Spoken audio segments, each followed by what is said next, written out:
经常穿越的都知道，哥布林在异世界中绝对是最猥琐的生物。一部《哥布林杀手》更是让这种生物的风评跌落谷底。结果咱们的男主居然就穿越成为哥布林了，来都来了，那只能努力把种族风评往上拉一拉了。拍穿成哥布林的第一天，此时的男主还没有察觉到不对劲，就看见一个绿老头往自己嘴里塞大白虫，鸡肉味儿嘎嘣脆，还获得了一个新名字哥布朗。拍穿成哥布林的第二天，男主终于看到身边那群丑陋的绿色婴儿了，而自己也是他们中的一员，因为还保留着前世的记忆，知道这个种族的优良传统，直接给男主气哭了。不过哥布林的生长速度也太快了，出生第3天，这批婴儿就长成了少年模样，第4天就能出动了。男主早就为自己物色好了小弟，就是这个体格最强壮的哥布吉。大部分哥布林的智商都不高，哥布吉也不例外。男主让干啥就干啥，两人配合着，很快就猎杀到了一只狡兔。被食欲控制大脑的哥布吉下意识想要独享，被男主狠狠揍了一顿就老实了，从此奠定了两人之间的上下级关系。男主把狡兔的脚掰下来做成了武器，将一部分肉分给了哥布吉，而哥布吉也因此心甘情愿成了男主的小弟。有了武器之后，两人打猎更方便了。结果吃了第2只狡兔后，男主脑海中突然出现了几行字：以习得能力脱兔。男主瞬间就激动了，因为这可是他上辈子所拥有的吸食能力，什么东西都能吃，而且只要吃了就会有一定概率获得该物品所持有能力的能力。没想到即便穿越了，这个能力也跟了过来，虽然是从0开始，但好歹跟其他异世界主角一样有个挂，更何况这个世界大概率还潜伏着许多拥有强大能力的怪物。男主和哥布吉每天都能狩猎到猎物，很快就收获了一个小迷妹哥布美。等等，你们哥布林也是有女孩子的呀？那为啥天天想着掳人类妹子呀？哥布美对男主崇拜的不行，还特别双标，男主就把她也收进了小队，让她下一次跟他们一起去打猎。结果第2天下雨了，男主就趁这个机会去了宝物库，打算做点新装备。就在那里看到了几个浑身赤裸的人类女性，有的肚子还鼓了起来。男主知道他们是因为什么而被关在这里，可此时的他还无能为力，与整个族群为敌，只能暂时视而不见，带着材料回去做起了武器。哥布爷对男主的表现非常满意，让他敲敲头看自己多少级了。没想到出生才几天，男主就已经86级了，而升到100级之后就会进化成更高级的存在。从第8天开始，哥布美就加入了他们的小队，3个人配合，哥布美负责后援，男主负责中卫，哥布吉担任前锋。打猎的效率变得更高了，他们还猎杀到了更高等级的大蛇。吃了蛇肉后，男主又获得了好几个技能。就这样又过了几天，在第11天，3人发现了一个洞窟，好奇进去探险，结果遇到了一大群的蝙蝠，于是他们连蝙蝠也吃了。不出意外，男主又获得了几个相关技能，当哥布林居然还能过得这么舒坦。其他哥布林可就不乐意了，半夜就聚众打算偷袭男主。穿越成哥布林后，竟然被同类给偷袭了。还好男主有感知气息的技能，在他们还没来得及动手，就一跃而起，3两下就把那群营养不良的哥布林打趴了。第一个中了蛇毒的更是当场去世。此后再也没人敢找男主的茬了，而3人小队的配合也越来越默契，连半兽人都能杀了。这次男主把多余的肉带回去，分给了那些天天吃不饱的兄弟姐妹，打1巴掌再给个甜枣，瞬间就让整批的哥布林都对他臣服。男主也成了这代哥布林的领袖，当天晚上就升到满级，进化成了中鬼亚种，还获得了大神的加护。脑子里出现那些字的时候，男主都快睡着了。所以第2天早上醒来，感受到身体的变化，一开始还没反应过来，直到看到刀上倒映出来的帅哥脸跟他前世一模一样。同样进化完成的还有哥布吉，两人的变化震惊了哥布爷。要知道他俩出生还没1个月呢，居然就能进化成中鬼。没想到哥布吉进化完的第1件事就是挑战男主，两人去外面的空地开始战斗。进化了的他们无论力量、速度还是技巧都不是之前所能比拟的，而哥布吉明显还是不如男主，被对方抓住空档，一记扫堂腿就踹飞在地。不过比起力量，自然是哥布吉更胜一筹。男主伸手拉哥布吉起来，突然察觉到有东西正往这边过来，赶紧让哥布美把十字弓拿来。此时森林外面的草原上，一群狼正在猛追狡兔，可爱的小兔兔们毫无抵抗之力，就连巡逻的半兽人看见了也是吓得拔腿就跑，可惜还没进森林就被5狼分尸了。但这群狼却很适合让男主和哥布吉测试一下自己进化之后的实力。先由哥布美射出涂过蛇毒的箭矢，打响第1枪，把头狼弄死。紧接着男主和哥布吉就冲了上去，失去了头狼指挥的狼群就像一盘散沙，很快就被男主和哥布吉一网打尽，遍地都是狼的尸体。然而没想到中了箭的头狼居然又站了起来，男主立刻展开防御姿势，结果那只是回光返照而已，头狼再次倒下，被男主直接上去就是一口。这次男主又获得了不少有用的技能，尤其是群游捅破，更方便男主当老大了。之后他们把狼肉带回去分给大家，并且表示吃多少以后就得还多少，自然也会教他们狩猎和制作武器的方法。大家也不约而同拥立男主为王。不过在第17天的时候，意外发生了，被囚禁的那几个人类女人自杀了，男主也只能和哥布爷一起默默悼念。就这样过了几天，一直在外面狩猎的成年哥布林们回来了，还带回了几个新女人，毕竟自己以前也是人类。男主想要改变哥布林的这个陋习，直接跟成年老大说，希望能由自己处理那几个女人。老大当然不可能同意，2个哥布林大姐姐出来打圆场，让2个领袖打一架，决定谁来带领整个族群。结果自然是成年老大被狠狠教训了一顿，还被蛛丝裹成了木乃伊，其他人不服也得服。成为老大的男主光明正大的把女孩们安置在了保护库，向他们保证不会有哥布林对他们出手，自己也会找机会把他们放走。红发少女感激涕零，问男主想要什么作为报酬，万万没想到男主想要的只是人类的知识。在学习期间，男主也得知了这几个妹子的遭遇，她们隶属于商团，在旅行途中被哥布林袭击，男人全被杀光，作为女人的她们则被掳了过来。得到了男主的保证之后，几个人也很快振作起来。短发妹子是鉴定师和锻造师，金发姐妹花是厨师和裁缝，眼镜妹子是炼金术师，红毛妹子是个菜鸟战士。男主这几天没空去打猎，每天除了学习人类知识，就是训练那些成年哥布林。到了第31天的晚上，男主从睡梦中被吵醒，原来有几个哥布林一直没放弃那些妹子，准备今晚夜袭寡妇村。谁能想到转生成哥布林的男主居然为了人类女孩不惜杀害自己的族人。那几个哥布林还没来得及下手，男主就出现在了他们身后。女生们醒来后看到的就是男主将一只哥布林一劈2半的场景，其他哥布林也都被绑了起来，其中还有原来的那个成年世代老大。他还嘲讽男主不懂人类女人的滋味，气得男主一脚把他踹开，然后走到了妹子们面前，温声道歉，吓到他们了。红毛妹子也是立刻扑到男主怀里，哇哇大哭。接着男主将所有哥布林集合起来，杀鸡儆猴，将这次的主谋倒吊在树上狂揍。揍完后还笑眯眯地问其他哥布林，现在了解他们村子的规定了吗？哥布林们吓得连连点头，而主谋被吊了一整夜，第2天早上才断气。这一天他们要狩猎的是拥有极为坚硬的鳞片的三角马，这种魔兽很厉害，技能自然也不少。男主又获得了一批好用技能，其中最重要的当属高速治愈，以后可以自己奶自己了。除此之外，3连刺也很有用，刺一下就能变成3道攻击。到了晚上，红毛妹子居然主动爬上了男主的床，男主只当她是因为昨晚的事情太害怕了，就默认她睡在了自己身边。结果一觉醒来，发现哥布梅也在，刚来异世界1个月就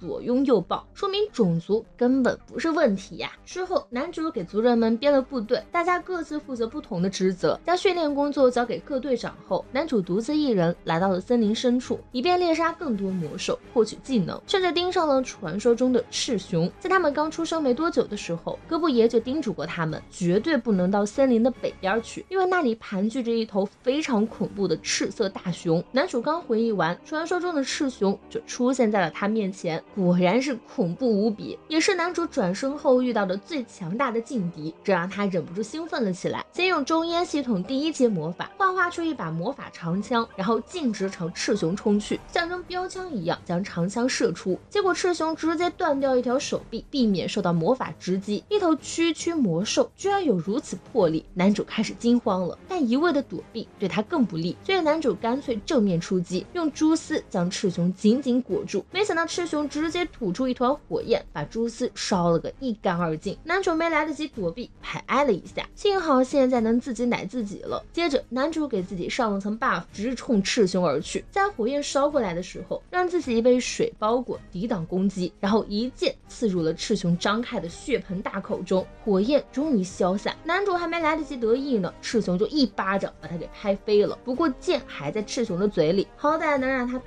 不出火焰。男主又换了一把大斧头，再次冲了上去，一人一熊战了一天一夜，总算以男主牺牲一条手臂获取胜利而告终。而这次得到的技能自然更加强大，男主的等级也再次突破上限值，直接进化成了大鬼稀少种，变成了更加高大靓仔的存在。回到山洞的时候，还差点引起族人的恐慌。男主面对族人们的喋喋不休，心里是死里逃生的愉悦。男人转生成哥布林，第一次脱离处男之身就爽翻了，和漂亮树林激战了整整5个小时。回家后又被家里的美少女们缠了一整晚。在杀死了那头赤熊之后，哥布朗就进化成了大鬼，而此时距离他出生才过去了1个月，把那群人类妹子吓了一跳。不过在知道这是哥布朗后，大家对他的态度越发亲切了。锻造师还专门为他打造了一把武器，男主就摸了摸妹子的头，气得哥布美和红发妹一直在揪他大腿。双胞胎姐妹花也被撩得脸红心跳，哪怕是冰美人炼药师也逃不脱男主的亚萨西攻势。但是现在男主的力量高出其他人太多，族里已经没有人能和他对练了，哪怕是之前仅次于他的哥布吉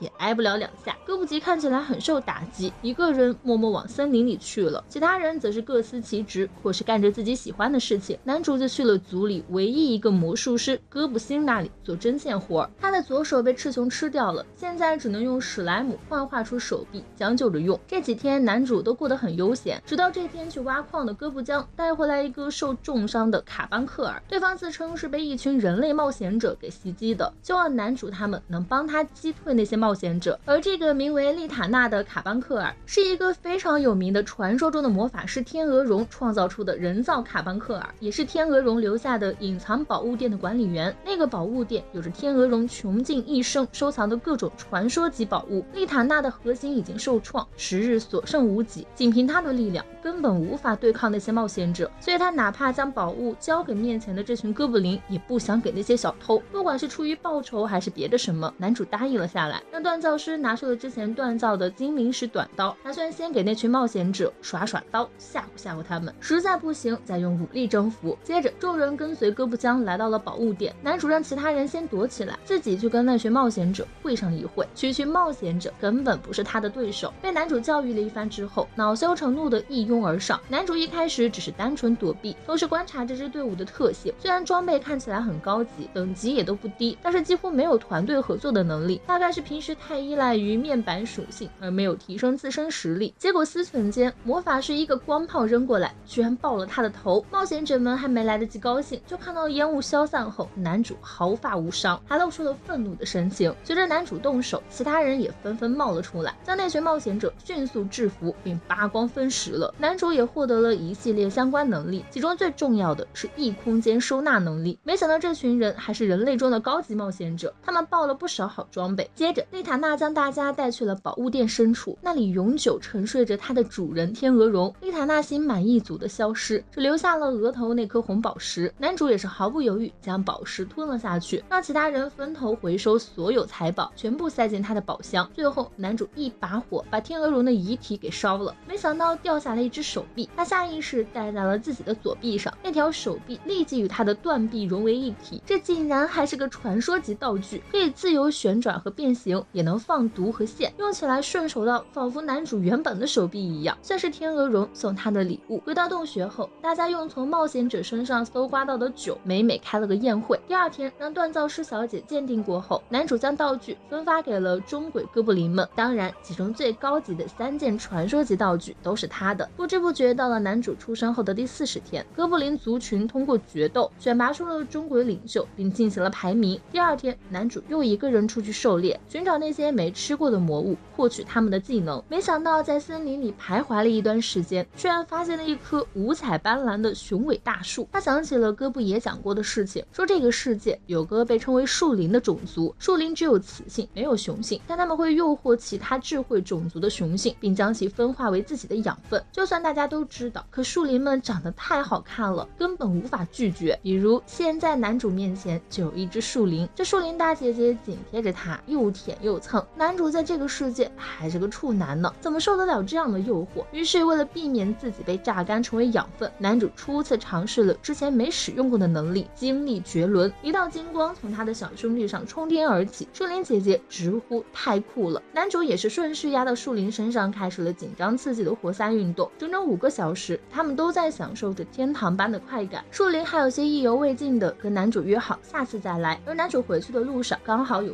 瀑布和湖，就洗了一下身上的汗水和液体，没想到碰到一群蜥蜴人。不过这些种族事到如今都只是给他提供技能用的，根本不值一提。之后的2天里，男主却发现妹子们好像都心情不太好的样子，一个个都不愿意搭理他。男主就去问了其他人，大家都让他自己悟。最后男主只能跑到炼药师小姐那里去，炼药师直接告诉他，那是因为大家都在嫉妒，原来树林小姐姐上次在他的脖子上留了一堆吻痕，现在大家都知道他在外面烈焰了。男主正在思考接下来咋办，炼药师姐姐就凑上来啵了他一口，然后开始深情告白。男主也挺喜欢这个冰山美人，刚准备顺其自然的坐下去，哥布美和其他妹子就跑来坏好事了，我们不是来拆散你们的，我们是来加入你们的。之后的事情不用细说，反正那天晚上男主用了什么些技能，大家可以自行想象。男主也保证自己一定会对他们负责的。结果第2天一大早，妖精族就跑来找茬了。这些妖精明明是来求帮忙的，却摆出了一副高傲的姿态，因为有人类看上了妖精的秘宝，打算来争夺。妖精们希望哥布林出手相助，当然也会给他们相应的报酬。妖精族还觉得给他们帮忙是哥布林族的荣幸呢，压根儿没想到男主会毫不犹豫的拒绝。领头的气急败坏，想要拔刀，却被男主瞪了一眼就瘫软在地。男主掐着脖子把人举起来，就这居然还能用嘴借剑，首领吓得赶紧让部下们放下武器。不过男主虽然没接下委托，但作为森林的一员，自然会保护这里的生灵。说着将手上长枪插入地面，无数长枪枪林将妖精族禁锢，最后妖精首领只能带着族人们落荒而逃。而男主在第2天居然狩猎到了灰色史莱姆，并且获得了分身技能，一滴血就能分出一个自己，而且还能共享视觉。男主就帮大家只做了内侧渗有他的血分身的外出服，别误会，这可不是为了偷看，而是充当发信器的功能。结果那群妖精不长记性又跑来了，这次男主毫不留情，以己狮吼硬扣他们20分钟，接着又用蛛丝将全部妖精紧紧包裹住带回洞穴。原来这个所谓的领袖回去后觉得没面子，非得再回来找场子，其他妖精是不同意这么做的，却只能跟着来。男主就表示，除了白痴领袖外，其他人可以跟哥布林进行模拟对战，赢了的可以活下来。当然分组是男主分的，所以最后只有6个妖精男性败落，女妖精们则全部存活。吃了妖精肉的男主自然也获得了妖精的技能，接下来就是安排这些妖精了。哥布爷已经急不可耐了，干瘪的小屁股都快摇成小马达了呢。毕竟女妖精们可是一个比一个长得漂亮，男主气的直接揪住哥布爷的胡子，妹子都是他的。不过偶尔给哥布爷来一次也不是不行，最终这个种族还是堕落成了所有普通哥布林的模样啊。至于那个妖精首领的下场嘛，不用多说了。到了第49天，实力仅次于男主的哥布吉也进化成了大鬼，他的进化方向是亚种，红铜色的肌肤说明是受到了炎之亚神的加护，肌肉穷尽有光泽，说明还同时拥有战乱之亚神的加护。而哥布吉进化的第一件事就是挑战男主，虽然拥有了更强的力量，但在格斗技巧上还是男主略胜一筹，所以最后男主险胜哥布吉。他再一次深刻的意识到哥布吉绝对是他的劲敌。当天晚上，男主在洞穴里看到了一个黑影，听声音并不是哥布爷，他只说靠你了，这是我的一点歉意。随后男主就获得了叉叉叉的眷属，睁开眼睛后却发现刚刚好像是在做梦。一大早哥布江就拉着男主出去，原来是受到哥布吉进化成大鬼的刺激，又有4个哥布林进化成了中鬼，其中一个有魔法师资质，此外还有一个奶妈资质。不过最值得注意的还是唯一的魔法师哥布星也进化成了大鬼，不过他的进化方向是鬼人系的半魔导鬼，身上还出现了跟男主身上很相似的纹路。哥布星也是迫不及待试了一下自己的能力，一炮就轰了一片森林，连男主都得暂避其锋芒。所以他将上次在天鹅绒宝物库拿到的法师服送给了哥布星，现在整个族群的实力都在大大提升，当然仅限于男主的同代们，比他们大一代的中年哥布林就没这么好运了。于是这些哥布林干脆收拾东西走了。男主发现后也没阻止，还送了他们用魔法金属密银制作的小刀。第53天的时候，男主在森林中发现有人类被半兽人击杀，那个人类已经死了，却拥有魔兽4域的特殊技能。于是男主毫不犹豫把半兽人杀了，然后吃了那个人类的肉。当天晚上还有个好消息，炼药师小姐做出了她心心念念的酒，于是男主用这些酒举办了宴会，并在宴会上告诉了大家那些中年哥布林离开的事情。其他人想要走，自己也不会拦着。这些人怎么可能放弃男主这条金大腿？最后当然是一个也没走。之后男主又做了混有自己血液的耳骨夹充当通讯器，这样大家就可以远程联系了。随着大家实力的增强，已经可以无伤捕捉魔物了。男主就用魔兽4域的技能将这些魔兽养了起来，连黑狼王都成了他的宠物。而原本没什么战斗力的红发妹，在男主的调教下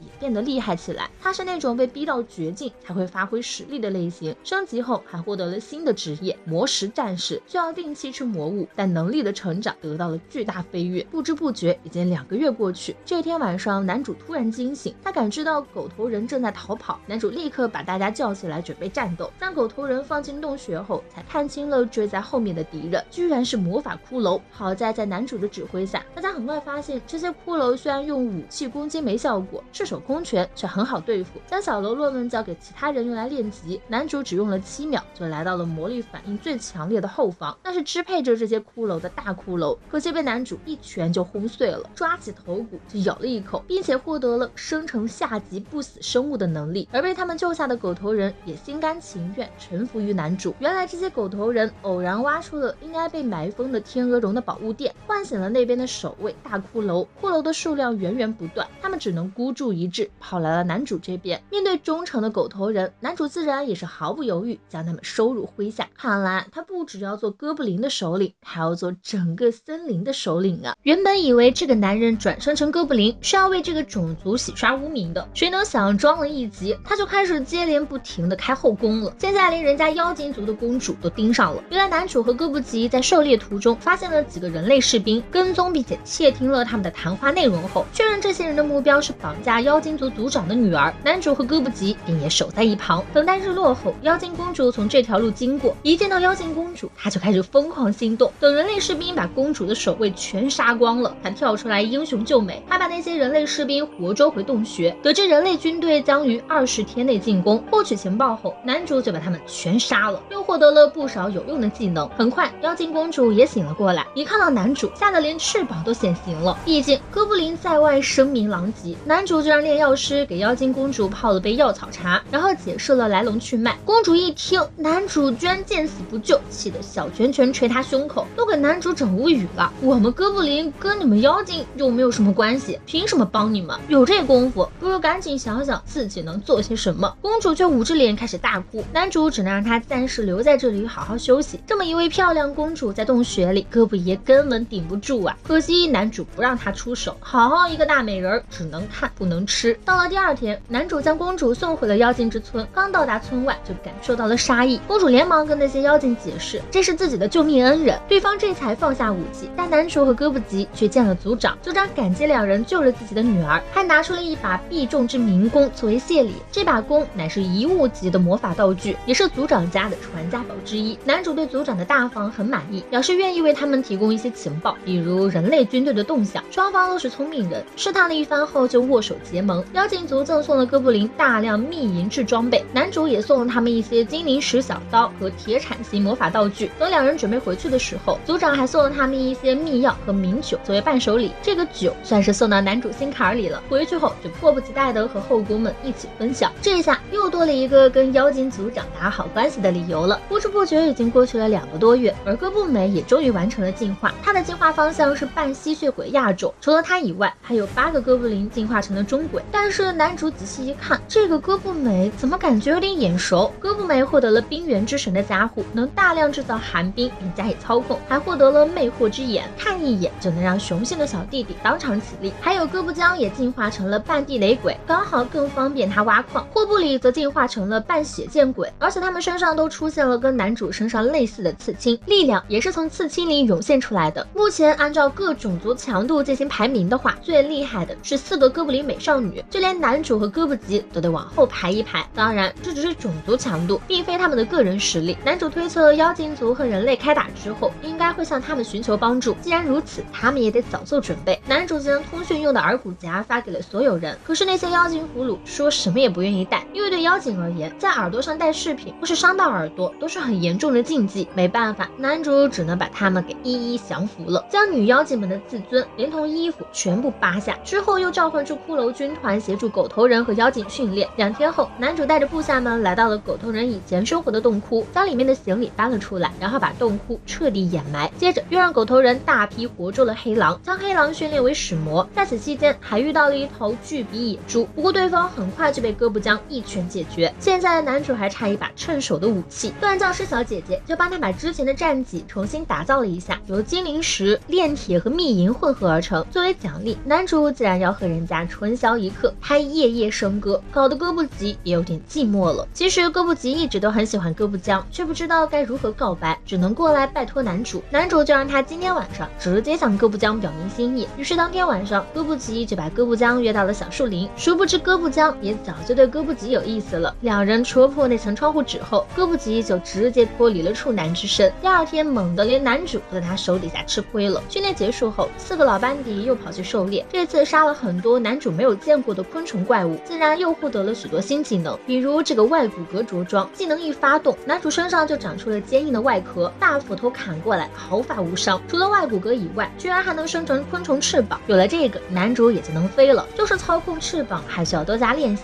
这天外面下雨了，众人不能继续狩猎和训练，留在洞穴里的男主就被红发女缠上，非要和他1对1练习。接着男主还要去锻造师的工坊看他开发的新武器，傍晚则去帮厨师姐妹进行料理。男主还让他们复刻了一下前世的料理，做出来的味道极为不错。最后就是炼金术师小姐了，对方刚好用黑骷髅的骨头做了一根骨钉，能将被刺穿者固定在原地。炼金术师毫不犹豫地将骨钉送给了男主，还让他将这枚骨钉当做自己好好使用。眼看2人马上就要开始大战300回合了，其他后宫们立刻冒了出来。后面的事情不用多说，洞穴里的呻吟声响彻了一夜。到了第70天的时候，果然有妖精前来求助了。面对丰厚的报酬，男主没有理由拒绝，他将一枚具有通讯功能的手环给了妖精使者，让他带回去给族长，并在同一时间派出了大量分身守在森林里。等妖精们离开后，将所有人召集过来，接下来就是展现特训成果的时刻了。男主决定成立一个佣兵团，专门负责接别人的委托，而佣兵团的名字就叫帕拉贝拉姆。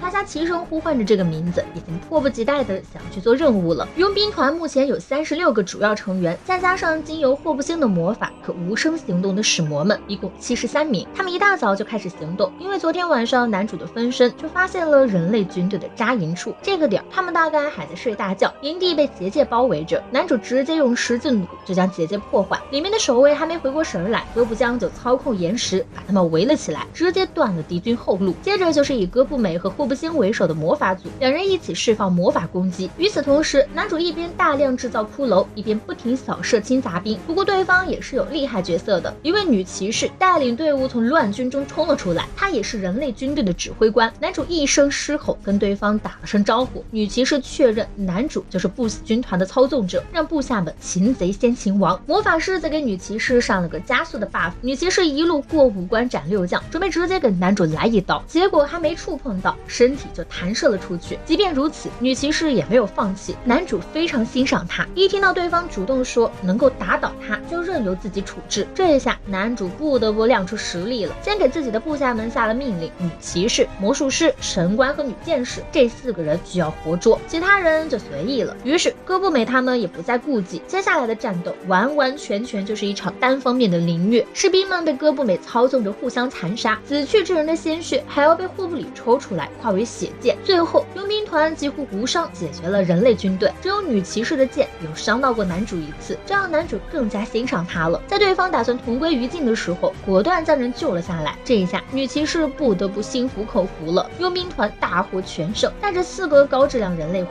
家。妖精族长听说后，干脆带着自己的族人们一起过来庆祝，还带来了大量的酒。这个族长果然很会来事儿，男主对他非常满意。接下来就是处理俘虏了。当天晚上，男主就用自己的武器狠狠地鞭挞了2个人类美少女，洞穴里传出了一整晚的悲鸣。第2天，男主还让他们带上耳骨夹，开始询问情报，又用这些情报从妖精族组长那里换了大量的美酒，毕竟那可是主力部队的行进路线呢。人类打算利用数量优势，兵分多路发动进攻，妖精族就可以提前埋伏在他们的行进路线上。男主的佣兵团也没闲着，抢先去主力部队的行进路线设了各种陷阱，然后躲进了壕沟里。很快，一支大约500人的军队就行进了过来，里面还有100名巫师。区区500人，自然不是男主他们的对手。大石头往下一滚，500人瞬间只剩下了300人，再由哥布美带领进行远距离攻击，连100人都不到了。不过这些人很快就反应了过来，用石头围了个圈来保护自己。男主注意到那个盾铁骑士还挺有能力的，就派出哥布吉活捉了那个人。没想到对方居然能跟哥布吉打得有来有回，可惜体型和力量上还是有差距，最终还是被哥布吉给活捉了。这场大战一不小心就勾起了哥布美的欲望，一结束就跑去跟男主撒娇，说想要他的孩子。于是两人干脆在河边就开始卿卿我我。第二天，男主又开始审问这些人类俘虏，问他们到底为什么要攻入妖精的领地。男主欣赏的红毛指挥官不得已说出实情，原来事情的开端是一个叫休德伦贝鲁特的人类王国的大公主得了致死率99%的怪病。公主原本要在近期嫁给同盟国的下一任皇帝，国王就开始搜寻治疗方法，最终找到了存在于这片森林中的妖精秘药。为了获得秘药，国王就派出军队来攻打妖精，想直接夺取。听完之后，男主对人类的印象依旧非常不好，尽管他自己曾经也是人类。另一边，哥布将挖矿时一锄头砸下去，居然挖到了水源，而且还是能够恢复异常状态、提升治愈能力的温泉。男主立刻下令建了个温泉澡堂，训练完美美的泡个澡，别提多舒服了。男主的后宫们则是排